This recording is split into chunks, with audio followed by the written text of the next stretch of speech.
Hi, my name is Kim and I'm currently on a 5-week road trip around Scotland. Here I spend my time walking along beautiful beaches, exploring old castle ruins, as well as just enjoying the beautiful countryside there is on offer. If you want to follow me on my adventures, make sure you hit that subscribe button so you don't miss any of my videos. I'll see you out there. Hello on another beautiful morning, and today on day 8 of my road trip we are in Balmoral.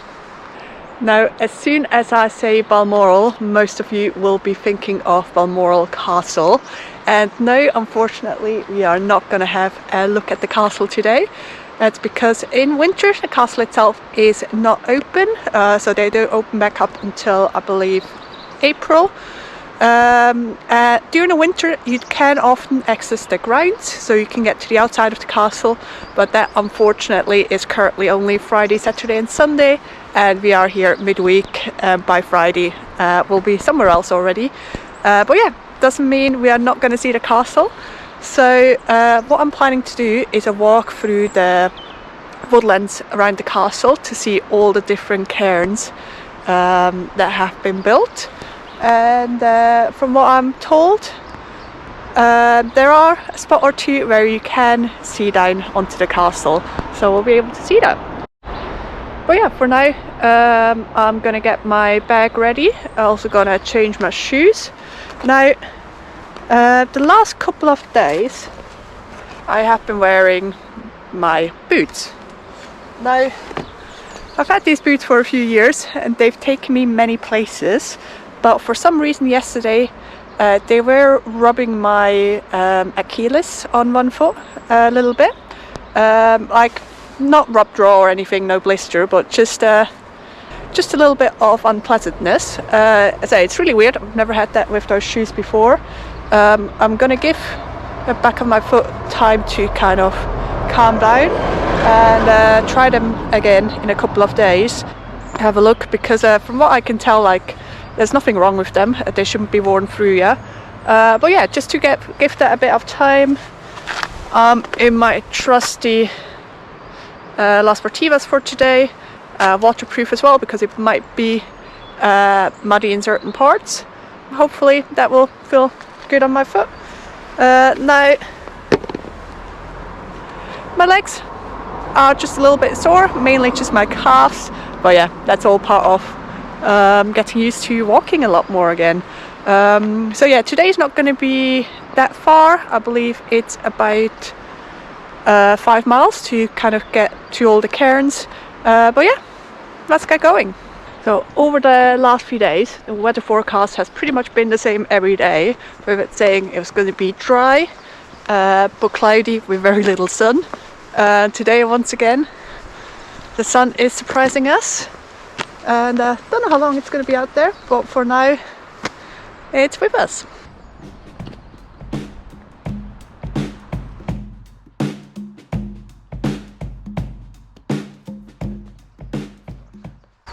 So to start the walk, we are just walking over to Easter Balmoral, a little town, but it's a very small village. Don't think there's any parking, so that's why I've used the big car park by, like, the main castle car park.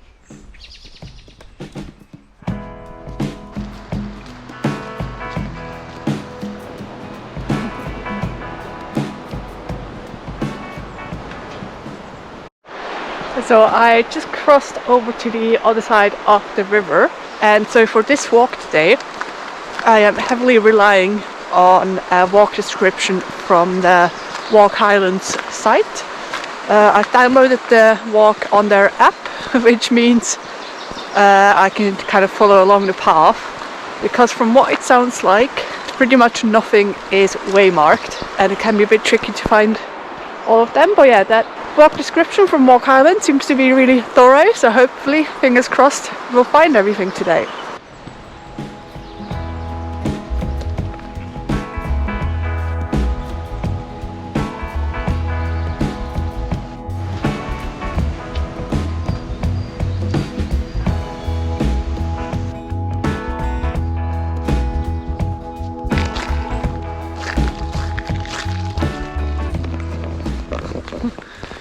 So here, as you can see, Prince Albert's Cairn, the big pyramid one, it is actually, there's a way marker. We've not turned left here because this is where we'll be coming down at the end. But yeah, if you just want to see a big cairn, head straight up there and you'll be all good. But we are going to continue up this way. Alright, we've just passed through this gate here behind us. Make sure if a gate is closed, you close it again right behind you. And now it says to turn sharp right straight after, which I guess is up here.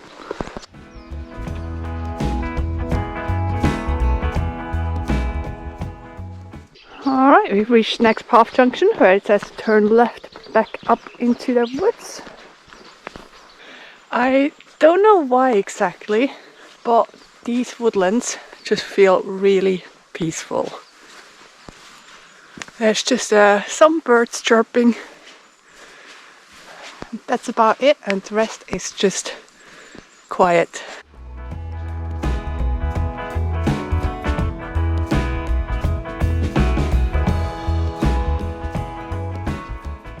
For the last few minutes this has been a steady incline, and this shows me how decidedly unfit I am right now.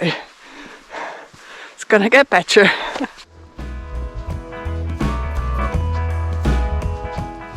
Alright, we're at the next path junction here where we need to turn right, and it says the first cairn should be pretty close, so apparently about 50 meters down there's a path up to the left. So let's keep an eye out for that. Alright, that looks like a path. Let's head up there. Oh yeah, I just started to see it up ahead. I don't know if you'll be able to spot it yet through the GoPro, but there, straight ahead.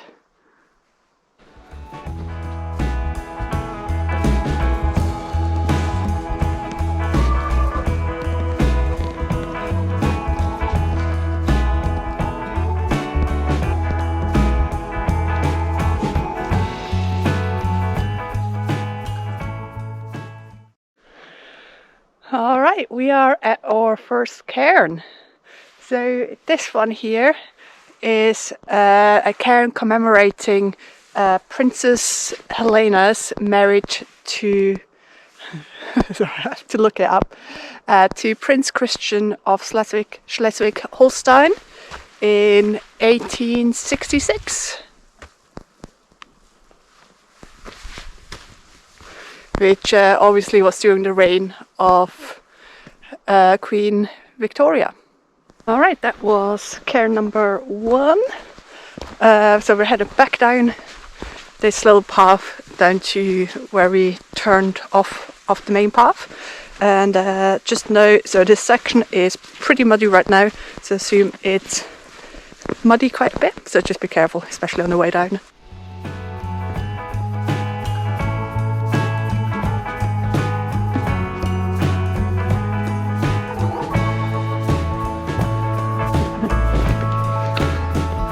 Just be prepared for some mud.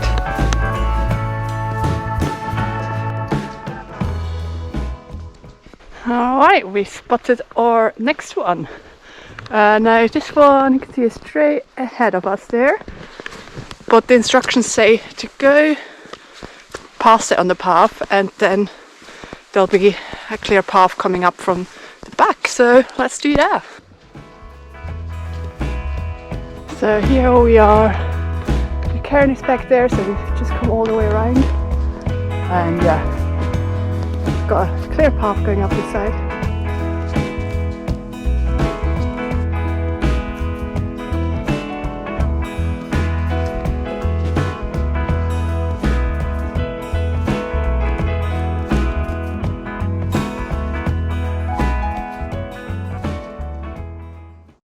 Alright, next cairn has some beautiful views across the countryside. Well, yeah, this one was erected for Princess Louise in celebration to her marriage to the Marquis of Lorne in 1871. And on this one here, you can actually see the plaque there much better. That was cairn number 2. On to the next one. There's quite a few cairns now. They're all pretty close together because this next one here is literally just up ahead.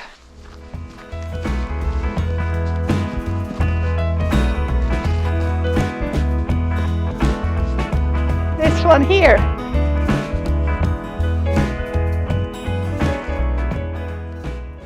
Cairn number 3 was built in 1852 to commemorate the purchase of this estate by Queen Victoria and Prince Albert. And also from here you do have pretty good views down onto the side.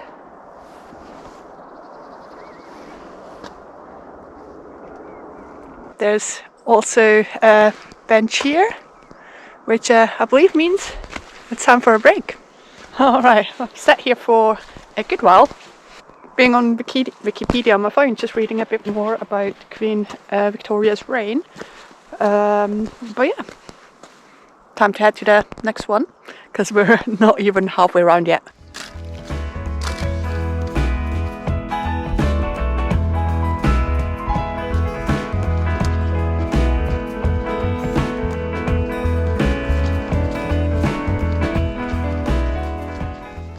And we've got the next cairn. So this one here is was erected for Prince Leopold.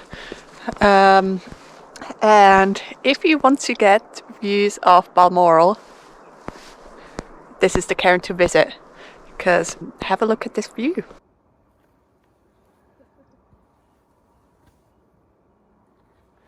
Alright, time to move on from the views of Balmoral Castle. Now, there's a bench here as well. If I'd known there's a bench here, I definitely would have taken my break here instead of at the last cairn, so maybe something to remember. But also, I'm pretty sure on a nice day, when it's a bit warmer, this bench here will be pretty popular. Time to backtrack our steps back up to the main path and head to the next one. We came from up there earlier, now we're going down here. When you come down here, don't just go straight ahead, you need to turn right. And I have to say, without having the Walkhiglands maps, I would have never found all of them. I probably would have missed half of them, would have spent a lot of time searching. I really recommend getting that Walkhiglands app, so you can follow this, walk around all the different trails fairly easily. Here's already our next one. Heading straight past the cairn, I'm going to follow this little path here ahead that's going to bring us back onto the main trail. And here we are joining our main path again, where we're turning right.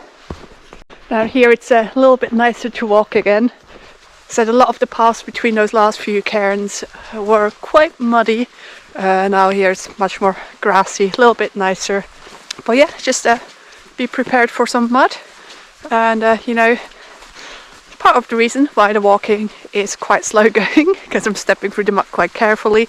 But yeah, it's still, like I've said earlier, the walk here in the woods feels incredibly peaceful. Alright, next junction where we're turning right. Like I'm saying, there's no signs anywhere, lots of paths, very confusing. So yeah, make sure, as I said, you've got some way of knowing where to go. And as I've said earlier, I'm using the Walkhiglands map to navigate, because yeah, I would have no idea where I am without it. Seems like there's a little bit more of a walk to the next cairn now. I think we've only got 2, maybe 3 more left, but we're actually only about halfway around our walk. But those last few cairns, they were really all pretty close together, and now these ones are a little bit further out. Pretty good. I have been getting a little bit chilly stopping so much, and now we'll warm up again by walking. Also, be prepared for a fair bit of up and down. It's all quite reasonable, gentle slopes, but yeah, there's, let's say, not very much of this walk is completely flat. Most of the time it's either a little bit uphill, or right now we're headed downhill again. Ooh, we've come to our next junction, and there's actually a sign here. There we go. So we are definitely going to turn up there. But yeah, we've not seen many of those signs at the moment. So yeah, don't rely on them. But I guess they do want people to stop going down there because you'd be entering the actual castle grounds, I assume. So yeah, don't turn down there. Make sure you turn left and go up, back up this way.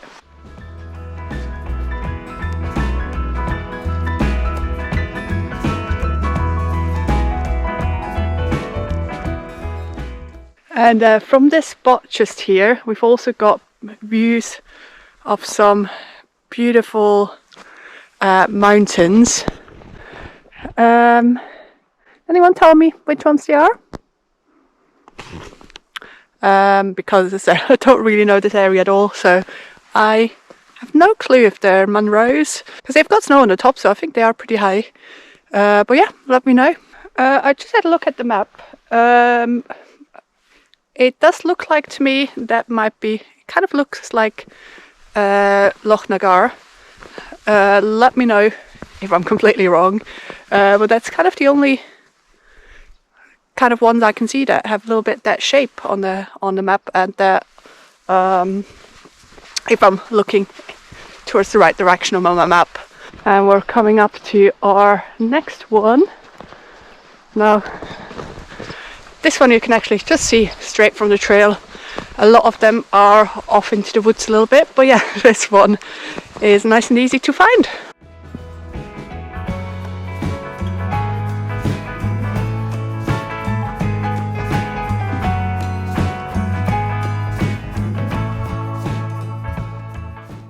And this one here has been erected for another wedding, and this time it's a wedding of Princess Alice to Prince Louis in 1862.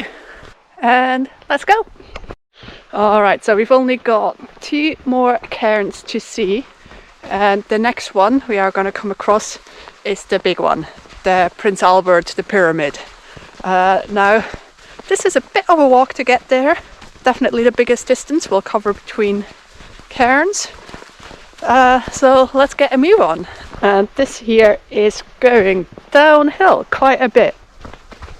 I can guarantee all of the elevation we're losing right now, we are going to have to climb back up it. Next junction, and here we're turning left. We've just joined one of the main vehicle tracks, and at least it shouldn't be muddy for a little bit.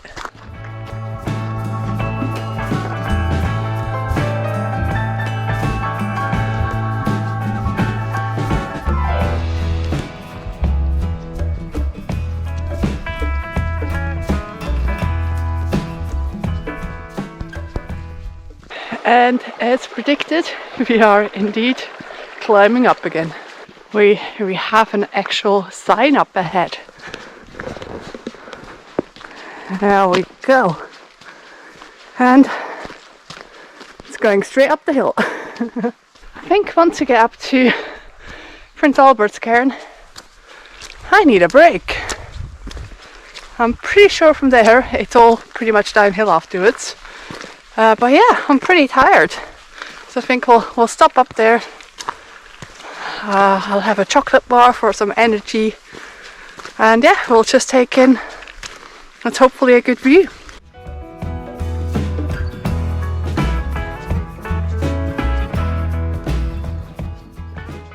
The terrain has flattened out, so I think we've gained the height. So it can't be far now to the pyramid compared to all the other ones. This one is just on a completely different scale.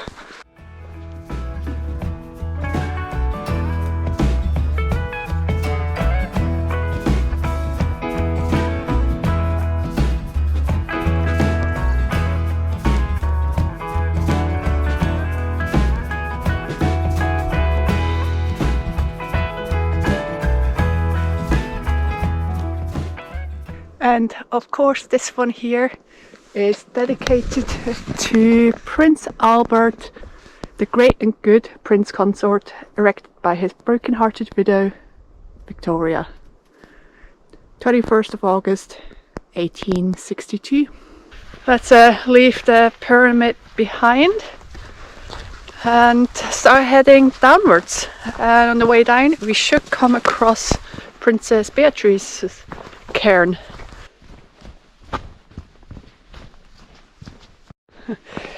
Very muddy on this path down, and it's quite steep, especially kind of towards the top.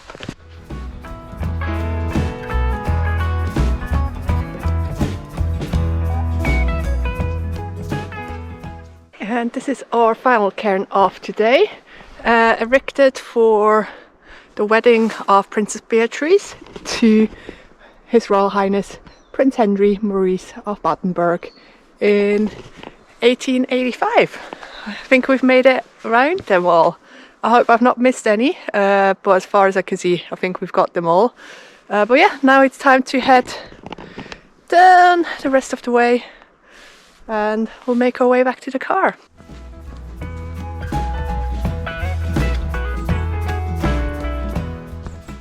Alright, so the rest of this should look familiar.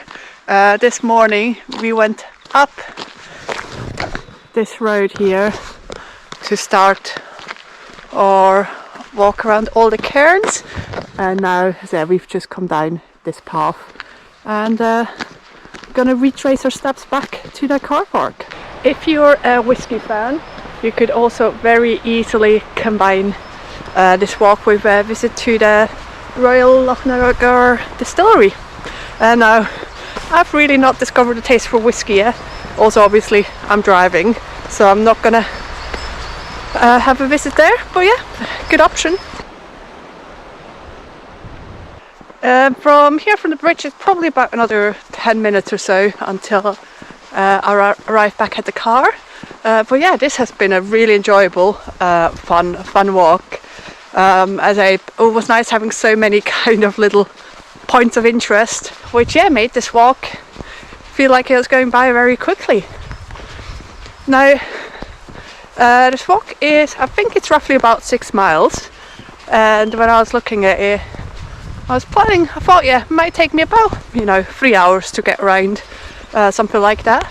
But yeah, by the time I get to the car, it will be pretty much just about 4 hours, maybe just a tiny bit over.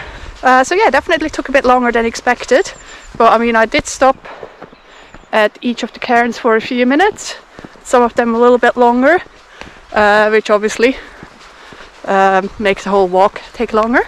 But also there was a fair bit of up and down, so if you're expecting a reasonably flat walk, this one's definitely not it. I mean, if I prepared a bit better, if I had a better look at the map beforehand, I would have seen all the elevation changes, but because I knew I had a map to follow, I didn't look at it very closely, so I wasn't fully prepared for it. But yeah, plenty of little hills. Otherwise, most of the walk was very quiet. Sure, it's busier in the summer, but for most of the walk around the cairns, I literally did not see a single person, except for once I reached the Prince Albert pyramid. From there, I probably saw about at least 20 people until I got back down towards the bottom. So yeah, that little part is definitely popular. Will be much more so in the summer, because I think yeah, a lot of people literally just head up to the pyramid. But yeah, I think it's definitely worth doing the long walk if you've got the time, because yeah, it's quite fun seeing all the different little pyramids. And then, as you've seen from one of the cairns, you do get a really good view of Balmoral Castle. Not much else, I think. Pretty muddy, so be ready for that. And yeah, enjoy. Okay, I've made it back to the car. Like I've said, that was a little bit of a longer walk than I expected, but was really good. Now I'm gonna have a couple of bites of my sandwich I've prepared. This one's got peanut butter, chocolate spread with bananas in the middle, and yes, it's a great combination. But yeah, next we are gonna drive north a bit for probably about 25 minutes to get to a nice cafe, because like always after a long walk it's time for cake. And kind of, you've got Braemar on one side where we've got food yesterday, Ballater on the other side where we've got a cake the day before.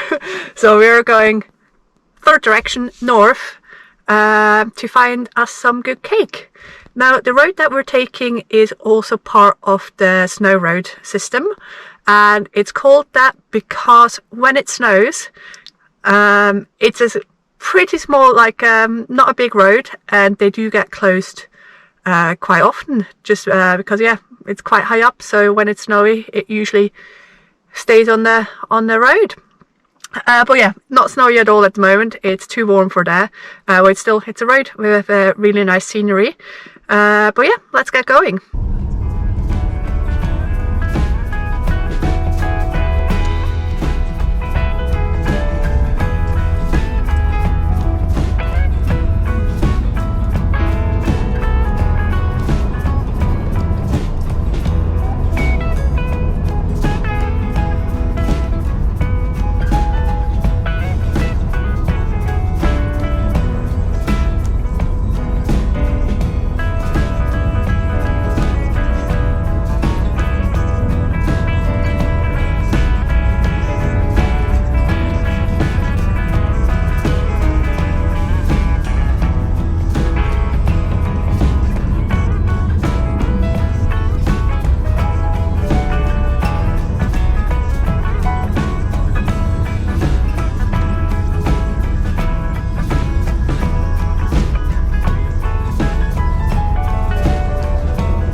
And here we go, we've made it to the cafe. Beautiful drive, right? I really hope the GoPro managed to catch some of that beautiful scenery. But yeah, it's a really lovely drive through parts of the Cairngorms. Now, if you continued on this road, couple more miles down the road, you'd get to Lecht Ski Centre. But yeah, pretty much no snow around at the moment. It's all melted. But yeah, let's grab some cake. Alright, I've got my coffee as well as a brownie. Now this is a really cute cafe, and importantly it's open all year round, which you don't always get around this area. Yeah, it's really cute in there. It also does have a gift shop attached to it. But yeah, I took my stuff to takeaway, and that's because I want to eat somewhere with a view. So I'm going to start driving back towards Braemar. Just going to stop at one of the nice parking spaces. Right, here we go. Here's our snack spot with a view.